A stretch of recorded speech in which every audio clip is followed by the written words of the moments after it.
Agora a gente vai passar para o próximo capítulo do nosso assunto, mas ainda falando sobre Primeira República. Só que no capítulo anterior, a gente estudou como funcionava a política, a economia e a sociedade da Primeira República. Agora a gente vai ver movimentos feitos por essa sociedade, revoltas, para ser mais exata, feitas por essa sociedade. E quando a gente fala em revolta, a gente já entende que se você se revolta é porque você não está satisfeito com a situação. E na época tinha um grupo muito satisfeito com a situação e tinha outro grupo que não estava muito bem. Qual era o grupo que estava satisfeito com a situação atual do país? Quem estava no poder? As elites, cafeicultores, depois, no finalzinho, alguns empresários e os políticos que estavam no poder. Já os trabalhadores pobres, seja no sertão, seja na cidade, esses aí que estavam explorados, trabalhando demais, ganhando de menos, sendo humilhados, sem direitos políticos, esse pessoal não estava satisfeito. E aí começaram a exigir transformações socioeconômicas. Daí vem as tais revoltas que ocorreram na Primeira República. A gente tem ali, logo, a imagem anterior mostra um cangaceiro, mas as revoltas na Primeira República ela não se resumem só aos cangaceiros. Na verdade, a gente vai estudar mais especificamente 6 movimentos de revolta, movimentos sociais que ocorreram nesse período de Primeira República. 3 deles aconteceram no ambiente rural e 3 deles aconteceram no ambiente urbano. Quais são eles? Guerra do Contestado, Revolta da Vacina, Revolta da Chibata, Tenentismo, Canudos e Cangaço. Esses 3 a gente vai estudar nesse capítulo agora. Mais especificamente nesse vídeo de hoje, a gente vai estudar apenas os movimentos rurais, os movimentos que ocorreram nas regiões rurais, nos interiores do Brasil. Foram o movimento de Canudos, o movimento do Contestado e o movimento do Cangaço.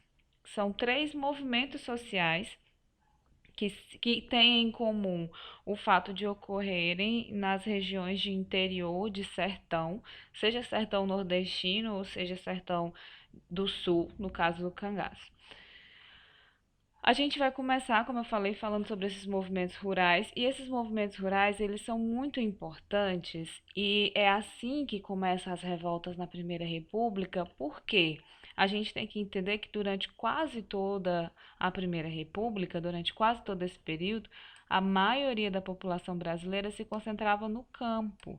Então, obviamente que é do campo que vai vir uma grande parte dos trabalhadores insatisfeitos, uma grande parte dos pobres que estão exigindo mudanças. E aí vamos entender o contexto social que esse pessoal vivia. Esses movimentos de revolta no campo, eles têm como uma das bases o movimento do messianismo. O que é o messianismo? O messianismo ele está muito ligado à questão religiosa, à fé das pessoas. Pobre não tem nada, mas fé e menino tem demais, né? Então, tem 2 coisas que não faltam para pobre no Brasil: é fé e filho. E nessa época era a mesma coisa. Os pobres no Brasil, eles não tinham muita coisa material, mas eles tinham uma fé muito forte. Então, esses movimentos chamados de messianismo, eles têm a ver com a questão da fé religiosa, a questão da religiosidade, mas não necessariamente com a questão da religião oficial. A palavra messianismo é derivada de Messias, que seria o enviado de Deus, o Salvador, né? Só que a crença messiânica, ela tem a ver com a fé, mas ela não tem a ver necessariamente, como eu falei, com a igreja oficial. Por quê? Porque essa crença messiânica, ela se desenvolve da necessidade de ter esperança, da necessidade de uma vida melhor, da necessidade de algo melhor para viver. Que normalmente essa necessidade existe para as pessoas que são castigadas por injustiças, por miséria, sofrimentos, ou seja, entre os pobres. É um sofrimento, é um sentimento que está muito ligado com o contexto social de miséria, de necessidade que as pessoas viviam. E isso era muito comum na Primeira República e foi a base dos 2 movimentos que a gente vai estudar aqui, o movimento de Canudos e o movimento do Contestado. O Messias é aquela pessoa que se diz enviado de Deus e que chega às pessoas para falar sobre promessas de uma vida melhor. E qual é o pobre que está passando necessidade? Chega alguém e que tem fé, chega alguém na sua casa falando em nome de Deus. O pobre vai aceitar. Essa pessoa traz uma promessa de uma vida melhor e mostra que isso é possível. O pobre vai gostar disso. Então é por isso que esses movimentos messiânicos eles têm tanta força nessa época. O primeiro deles que a gente vai estudar é o movimento de Canudos. A gente chama Guerra de Canudos, mas na verdade Canudos foi um movimento social que resultou em uma guerra, né? Começa com uma revolta, mas não é aquela questão da revolta que o pessoal vai fazer manifestação na rua, com passeata e tudo mais. Eu gosto mais de chamar de movimento social, realmente. Canudos aconteceu, esse movimento social ele aconteceu de 1893 a 97, dura mais ou menos 4 anos, todo o movimento, não apenas a guerra.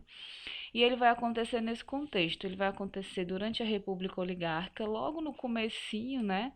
Logo depois que a República é proclamada, ainda no século XIX. No meio, em que meio geográfico Canudos vai acontecer? Canudos foi um movimento que aconteceu no interior do Nordeste, uma sociedade rural marcada principalmente pela desigualdade social. É aquela velha história, muito pobre, precisando de terra, precisando de sustento, poucos ricos com muita coisa, né? Uma concentração de terra muito grande, uma concentração de renda muito grande e uma miséria muito grande entre a população pobre. E nesse contexto, a Igreja Católica Oficial, ela é aliada dos coronéis. Como eu sempre falo, se você for assistir aquelas novelas das 6 da Globo, você sempre vai ver o padre na mesa com o coronel, o padre comendo na mesa do fazendeiro. Você nunca vai ver o padre próximo dos trabalhadores da fazenda. Porque a igreja oficial ela era aliada dos coronéis, dos que tinham dinheiro. Apesar de os pobres que trabalhavam na fazenda ou mesmo fora da fazenda terem uma fé muito grande, mas não tinha essa proximidade direta com a igreja. A igreja não lhes permitia essa proximidade. Já o messianismo, né, aquela pessoa que chega para falar em nome de Deus, mas não necessariamente um padre, permite que o pobre estabeleça essa proximidade com Deus, porque o Messias, o profeta, quem lembra da novela Cordel Encantado vai lembrar do Miguelzinho, que era o profeta. O profeta normalmente é alguém do povo, alguém com quem o povo vai se identificar, algum pobre, algum sertanejo também, que vai falar em nome de Deus, mas vai chegar lá até a casa do pobre. Então, por isso que eles vão se identificar e vão acabar ouvindo as palavras desse tal Messias. É sempre praticado alguém, como eu falei, com alguém com quem o pobre se identifica. E esse Messias ele vai chegar com uma promessa de uma vida melhor, ele vai chegar com a promessa de igualdade social, com uma possibilidade de melhorar de vida. No Nordeste brasileiro se destacou, dentre esses messias, um cara chamado Antônio Mendes Maciel, conhecido popularmente como Antônio Conselheiro, e ele vai começar a pregar essa possibilidade de uma vida melhor no Nordeste brasileiro. Ele nasce no Ceará, na cidade de Quixeramobim, mas ele não vive no Ceará por muito tempo. Ele vai viver andando por aí e à medida que ele vai falando, as pessoas vão ouvindo ele e vão começar a segui-lo. É assim que começa o movimento social de Canudos, com o Antônio Conselheiro falando o que os pobres querem ouvir e os pobres ouvindo porque estão gostando e acreditando naquilo que ele fala. E ele sempre vai falar em nome de Deus, em nome da fé. A partir do momento que o conselheiro vai começando a ganhar seguidores, e olha que eu nem estou falando de redes sociais, né? Seguidores de verdade, esse movimento vai ganhar força e Canudos vai se tornar algo físico.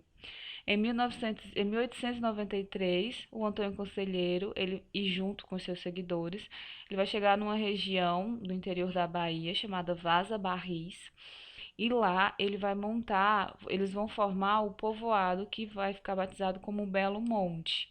Oficialmente é chamado de Belo Monte, mas popularmente é chamado de Canudos, porque era uma região onde tinha muita plantação de bambu, daí o nome Canudos. Nessa época já tinha uma quantidade considerável de seguidores e vai aumentar muito. Como é que funcionava a vida nesse povoado de Canudos? Eles viviam em uma sociedade comum, regime comunitário. Talvez a única sociedade comunista que tenha existido no Brasil seja a sociedade de Canudos. Lá eles viviam da agricultura, da criação de animais e eles praticavam a troca. Não existia dinheiro, não existia moeda, era troca de produtos. O que um produzisse e sobrasse, trocava com o outro, pelo que aquele outro também tinha sobrado, e assim eles iam vivendo. Eles possuíam leis próprias, todas elas comandadas pelo conselheiro.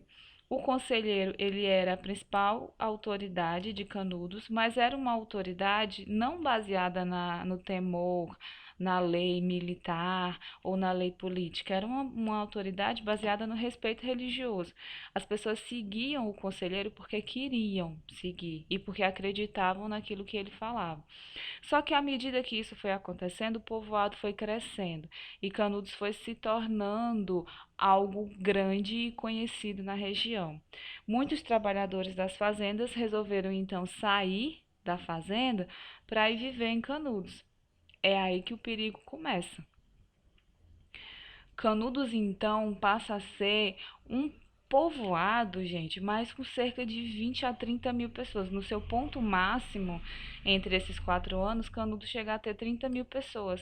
30 mil pessoas é mais ou menos a população do Graça. É muita gente. E esses são 30 mil sertanejos que antes viviam em fazendas trabalhando para os coronéis, que antes pagavam impostos para o governo, que votavam, que iam para a igreja e que a partir de então passam a seguir apenas o que o conselheiro fala. Canudos, então, passa a ser visto como um perigo para os grupos dominantes, como uma ameaça para esses grupos dominantes, porque a vida lá, ela foge das regras da sociedade comum da época. Eles não seguiam as leis da República Nacional, eles não votavam, eles não pagavam impostos, eles não obedeciam às leis da igreja, eles obedeciam às leis do povoado. Então, é, isso, como foge ao controle dos grupos dominantes, eles passam a ver Canudos como uma ameaça, porque se isso se espalha por todo o interior do Nordeste brasileiro, as oligarquias vão perder poder. Por conta dessa ameaça, a Igreja Católica, os fazendeiros e os governantes, esse aqui é o tripé da sociedade brasileira da época: igreja, fazendeiros e governo. Esses três aqui vão se unir e vão resolver combater Canudos, porque Canudos passa a ser uma ameaça ao poder deles. Como assim combater Canudos? Combater fisicamente o movimento. É aí que vai começar então a guerra contra Canudos, contra o movimento de Canudos. Essa guerra ela vai acontecer porque os fazendeiros veem que a única forma de combater o crescimento da influência do conselheiro no interior nordestino é através da violência. Então, os fazendeiros vão pedir ajuda ao governo e o governo vai agir mandando tropas. A igreja não vai mandar tropas igual nas cruzadas do passado, não, mas o fato de a igreja condenar o que o conselheiro faz, isso já é suficiente para dizer que a igreja a apoiou. A sociedade em geral, a sociedade que lia jornais, a sociedade que recebia as notícias também não concordava, porque o que a imprensa mostrava, o que a imprensa divulgava, era só notícia negativa. Canudos passou a ser um movimento criticado no Brasil inteiro, nos jornais da época. Conselheiro era criticado, era chamado de louco, de monarquista, diziam que ele não concordava com a República, que ele queria a volta de Dom Pedro, tudo para diminuir, né, para tornar a imagem dele negativa, já que as elites dominavam o pensamento da sociedade e não concordavam com o que o conselheiro estava fazendo. Então foram organizadas algumas expedições para tentar combater Canudos. Ao todo foram 3 incursões em que os governos, primeiro o governo da Bahia e depois o governo nacional, vão tentar combater. A primeira expedição ela vai ser organizada pelo governo estadual da Bahia. Não é uma expedição militar com o exército pronto para a guerra.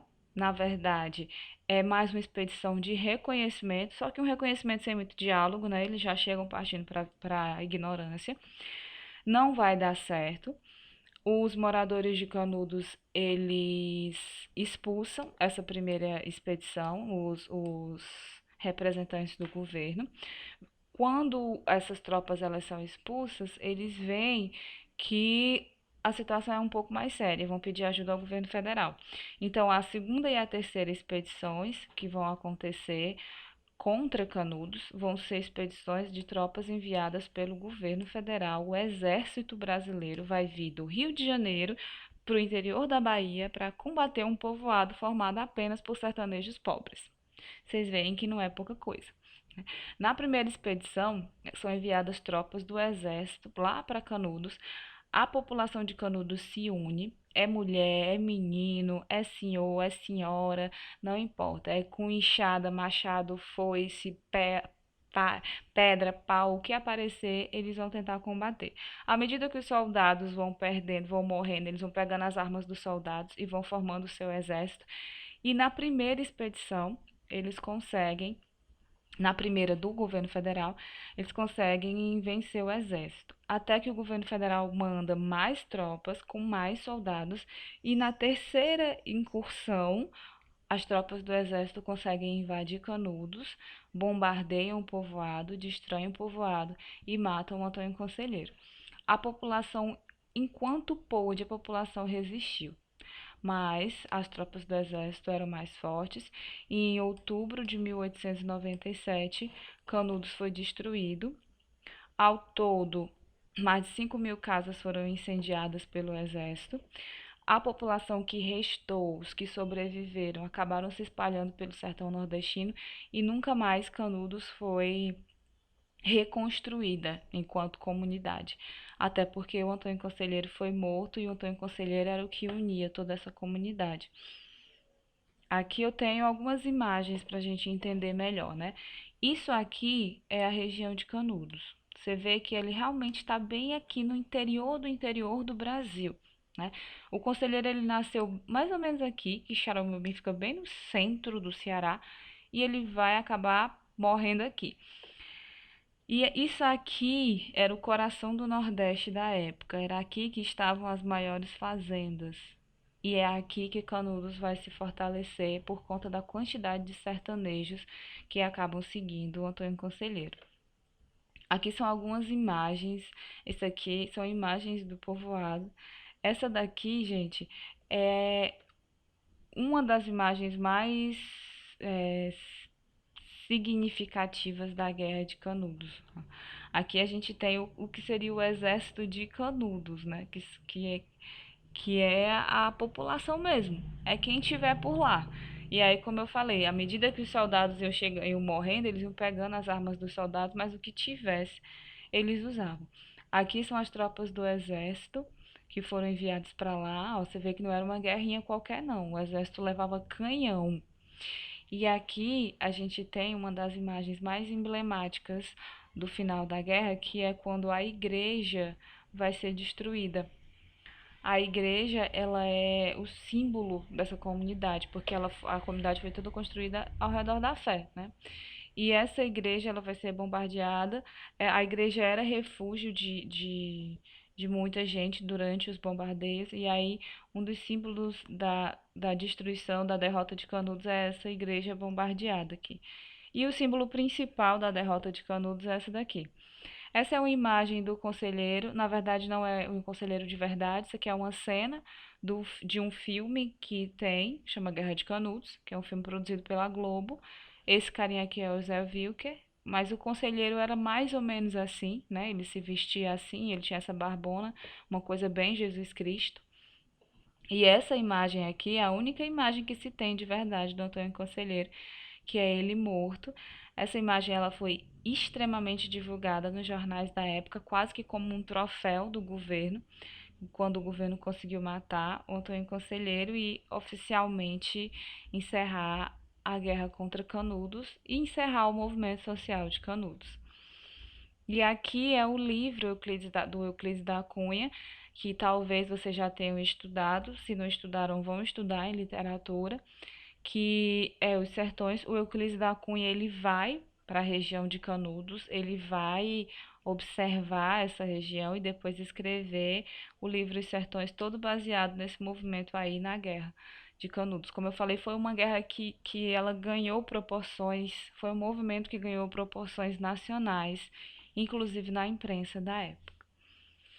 Alguns anos depois de Canudos, vai acontecer um novo movimento social no interior do Brasil, baseado no messianismo, só que não mais no Nordeste, no outro lado do mapa, na parte de baixo do mapa. Para você ver como essa situação de miséria e necessidade e messianismo não é uma coisa apenas dos nordestinos, né? Como a gente sempre costuma pensar. A gente está falando aqui da Guerra do Contestado, que foi um movimento bem parecido com o movimento de Canudos, mas mais ou menos a mesma quantidade de tempo também, né? Uns 4 anos, só que dessa vez na região sul do Brasil. Essa região chama Contestado justamente porque era uma região de fronteira que ficava exatamente aqui, ó, entre os estados de Paraná e Santa Catarina. Essa regiãozinha aqui que está em roxo era uma região disputada pelos dois, tanto pelo estado do Paraná quanto pelo estado de Santa Catarina. Oficialmente não era de nenhum dos dois, né?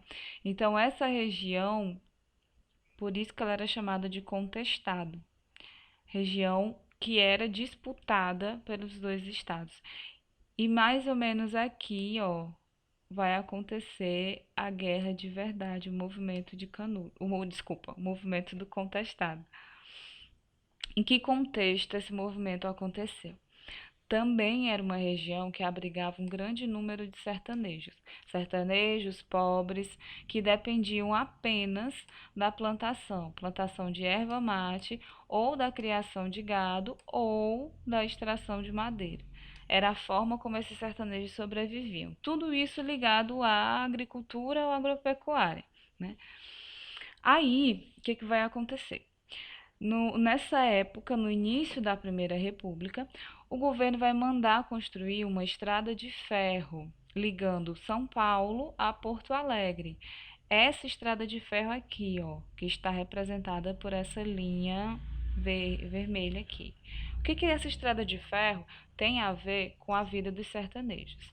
À medida que a estrada de ferro vai passando, ela vai ocupando as terras justamente bem aqui no meio, gente, ó. Ela vai passar bem aqui no meio, onde esses sertanejos viviam. Esses sertanejos que dependiam das terras para sobreviver, eles vão ser desalojados porque a terra vai ser ocupada pela estrada que está passando. E automaticamente eles vão ficar sem trabalho. Se já era ruim a vida com trabalho, porque ganhava pouco, imagine sem. Vão ficar oficialmente na miséria.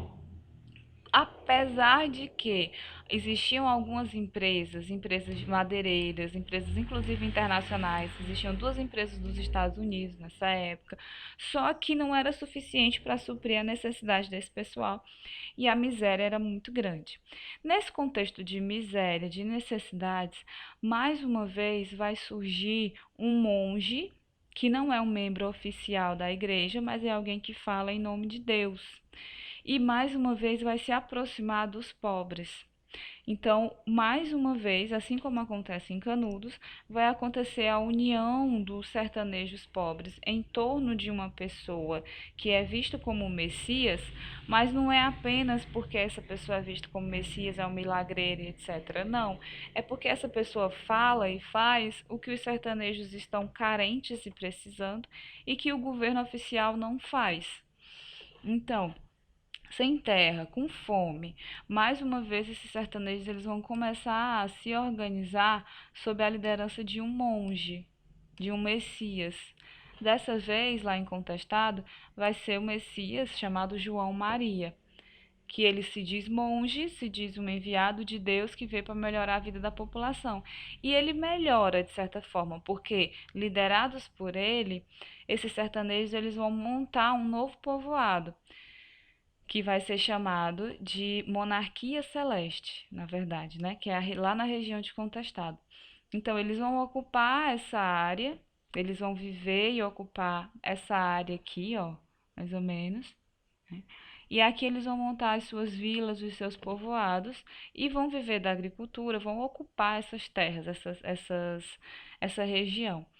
Mais uma vez, vai se formar uma sociedade comunitária e que, assim como acontece em Canudos, é uma sociedade que representa um perigo para os governantes. Quem vai formar a sociedade do contestado é o João Maria, só que depois ele vai morrer e quem vai assumir no lugar dele é um monge chamado Miguel Lucena Boaventura, conhecido por José Maria, quem vai dar continuidade. Contestado também reúne cerca de 20 mil sertanejos. Não é pouca coisa, não. Só que lá eles não vão formar um povoado só, eles vão formar algumas comunidades, que vai ficar conhecida como Monarquia Celeste. Esse daqui é o José Maria, né, é a representação dele, que até hoje é conhecido e venerado por alguns sertanejos que vivem na região.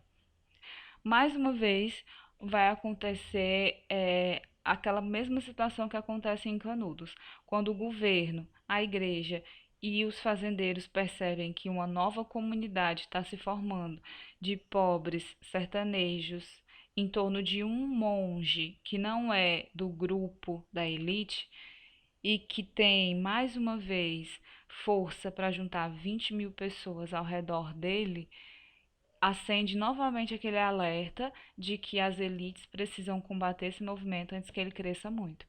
Então, assim como em Canudos, os sertanejos do contestado, eles eram também vistos como essa ameaça e por isso eles vão ser perseguidos e combatidos pelos coronéis, pelos donos das empresas da região, aliados ao governo e abençoados, né, vamos dizer assim, pela igreja. Então, vai acontecer muito parecido com o que acontece em Canudos. As elites, coronéis e donos de empresas da região vão pedir ajuda do governo. O governo vai mandar tropas militares. Essas tropas militares vão invadir o povoado, matar um monte de gente, inclusive o José Maria. As tropas acham que resolveram o problema, mas não. Os sobreviventes dessa primeira invasão vão formar novos povoados, dessa vez liderados por outro monge, e esses novos povoados vão se juntando, vão juntando aquelas pessoas que sobreviveram, vão mantendo a ameaça, né, que o exército, que o governo e a elite achava que era ameaça, e vai ser necessário uma nova invasão até que em 1916 o exército brasileiro vai conseguir acabar com os últimos núcleos de povoados, núcleos de habitação, vamos dizer assim, né? Com os últimos povoados da chamada Monarquia Celeste do Contestado. Cerca de 7 mil homens armados de canhões, metralhadoras, aviões de bombardeio, pela primeira vez usados no Brasil, vão invadir a região do Contestado para acabar definitivamente com aqueles povoados e com o movimento. Você vê que não é pouca coisa, né? Você vê que o governo leva a sério essa questão da ameaça. Até aviões de guerra vai ser usado no Brasil. Estão praticamente testando os aviões da Primeira Guerra Mundial. Então, esses dois movimentos, eles têm em comum que eles são formados por sertanejos pobres em torno de um Messias que vem com uma promessa de vida melhor. Esses sertanejos seguem e vão viver sua vida. Eles não querem fazer uma mudança, derrubar um presidente, tirar o patrimônio do fazendeiro, eles não querem nada disso. Eles querem viver a sua vida da melhor forma possível. Mas à medida que esse número de sertanejos vivendo a vida independente vai aumentando, os fazendeiros vão ficando com medo de perder o controle, o governo vai ficar com medo de perder o controle e a partir daí vão tomar providências. E é assim que começa tanto a guerra contra Canudos quanto a guerra contra Contestado, com o objetivo de combater esses movimentos sociais e impedir que eles se tornem ainda mais fortes. O terceiro movimento social que eu falei para vocês, que a gente vai ver, que também acontece no sertão brasileiro, esse mais especificamente no sertão nordestino, é o movimento do cangaço. Diferente de Canudos e Contestado, o cangaço ele é um movimento social meio contraditório até, né? Ele acontece entre o final do século XIX e início do século XX, e é um movimento muito comum no sertão nordestino, onde grupos de sertanejos se diziam justiceiros, atuavam contra as injustiças sociais que eles consideravam na época, como a concentração de renda, com o poder, o controle dos coronéis sobre a vida de todo mundo, as humilhações que os pobres sofriam, as explorações que os pobres sofriam. Era isso que os cangaceiros diziam que iam se vingar. Né? Basicamente era uma vingança que eles diziam estar fazendo, uma vingança em nome dos pobres. Eram grupos, só que essa vingança ela acaba sendo um pouco contestada, vamos dizer assim, né? Criticada até por alguns, porque a forma como os cangaceiros agiam era meio duvidosa. Eles eram grupos armados que praticavam assaltos em fazendas e muitas vezes assassinatos. Só que normalmente, né, eram assaltos em fazendas para distribuir para os pobres. Por isso que muita gente chama os cangaceiros de Robin Hood do sertão.